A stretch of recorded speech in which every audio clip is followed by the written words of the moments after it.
Hey guys, just wanted to kind of say hello. It feels like it's been a million years. Just want to do a little housekeeping kind of things before we get started with our lesson. This is going to be our new normal, at least until April 20th. As of right now, that's when the governor says we will be back in school. So hopefully that is true. So that we can continue our learning as before. One of the things that I do want to let you know is, sorry, I'm on a heat vent, is that this week you guys need to be expecting a phone call from me. I will be calling, kind of touching base with you all. I want to make sure that you've got everything that you need to complete the lessons, to upload your answers, and or how do we go about, if you can't, well, if you're watching this, apparently you can upload, but if you find some difficulties, how do we go about making sure that I get your answers as tests are coming up, making sure that I have access to gather your answers for grading purposes. So this is all new territory and all new ground.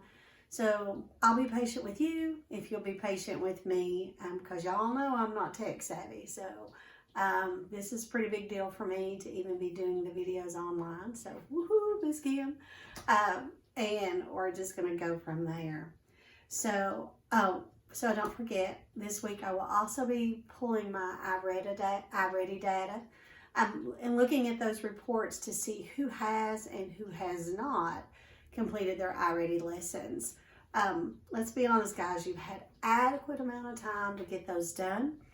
And so we'll take a look at that and we'll talk about those when I make my phone calls to kind of see where you are and kind of what is a barrier that's keeping you from getting those done. So that being said, let's move right on into Hatchet. We will finish our book this week. And so we want to take a look at our end in mind really quick, and I'm sorry that it's hard to see, but it says, I will identify cause and effect of the main character's actions and their thoughts based on the setting, situation, and his character traits. His is Brian. Brian is our only character throughout this whole book. We've had flashbacks of his mom, flashbacks of his friend, but in all reality, Brian is our one and only true character. We know that cause and effect, well, I know that cause and effect is something that you all have covered in 5th grade, because I covered it with you, 4th grade, 3rd grade, and so forth. And it's most easiest concept. It's like the effect is you made an F on a test. Well, the cause of that would be you didn't study, or you forgot about the test, or you were absent for 2 weeks and came in and took the test cold. So the causes are what leads up to that particular effect. However, our end in mind this week is wanting you to think about the actions and thoughts that are going on with Brian, our main character, and how is the setting and the situations influencing that. So we know that our setting is in the Canadian wilderness, that he has had a plane accident, that he has been stranded for a pretty long amount of time at this point. And so we're thinking about those cause and effect relationships and how does the setting and the situation and Brian's character traits, how is it playing into those?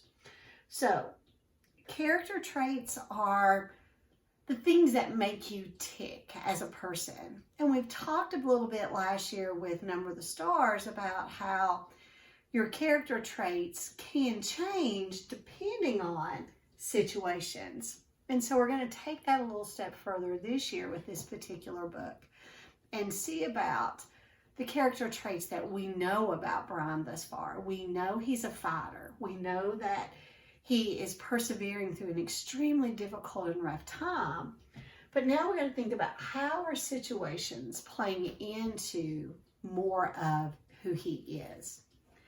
Vocabulary for this week, we have unduly, Unduly means that there's an excessiveness to it. So excessively. Intact means it's whole. If your mom and dad bring a pizza in from Little Caesars and you open it up and all 8 pieces are included, it is intact. It is whole. If one piece is missing, it is no longer intact. It is a partial. It is not a whole. So intact means everything is together. Incessant is constant. And there's a commercial that plays for the Family Guy. I've never seen this show. But there's like this little tiny baby thing, and he's going, hey, mama, mommy, mommy, mommy, mommy, mommy, mommy, hey, mommy, mommy. That is incessant. It is constant, and you just want to say, shut up.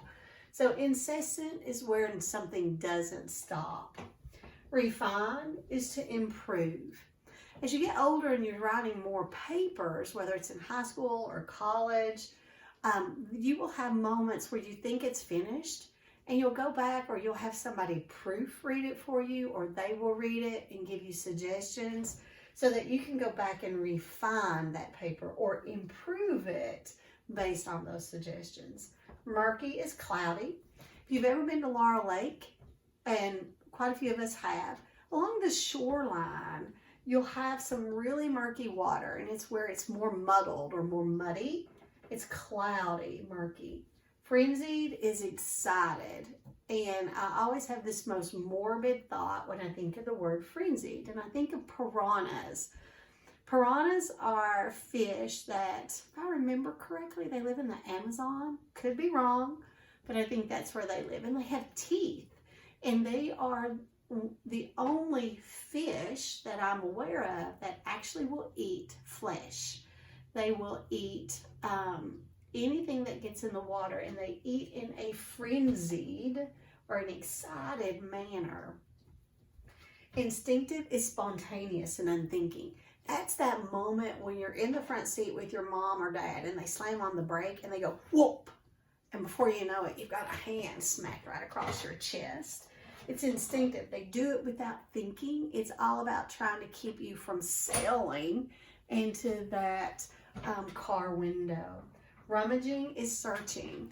And my husband does this, and it drives me crazy. He will rummage through closets or drawers, but particularly closets for some reason, searching for something. And he has a horrible habit of pulling it all out and just leaving it. So rummaging is where you are searching for something. But let me just tell you, if you're rummaging, put your stuff back so it don't drive your mama crazy. Rummaging is searching. So I want to give you a minute to get your team talk. It looks like this. You'll need a pencil for today, so I'd like you to do that also. So let you do that. Because you're going to need to write down your end in mind for the day or for the week. Because when we kind of sign off for today, you're going to be asked to answer some questions in your reading journals, and you may need to have that end in mind close so that you can do that. So find a pencil. I'll get a drink of ice.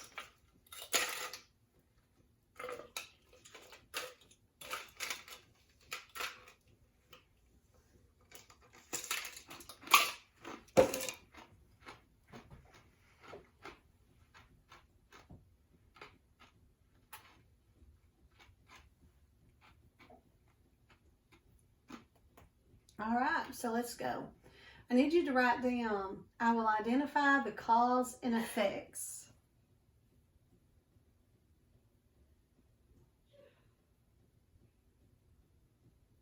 Of the main character's actions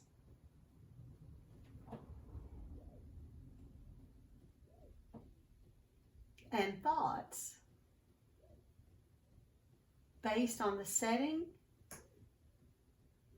situation, and his character traits.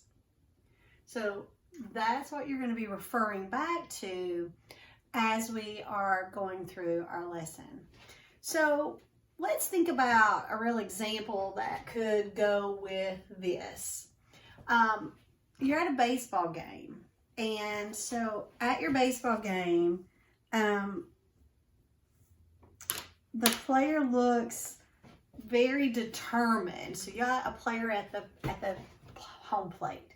He's looking very determined that he or she is going to hit the ball. Now, so I want you to think about what are the causes and possible effects that could come from that player being there, looking like they're ready just to slug away. Could be the causes and effects?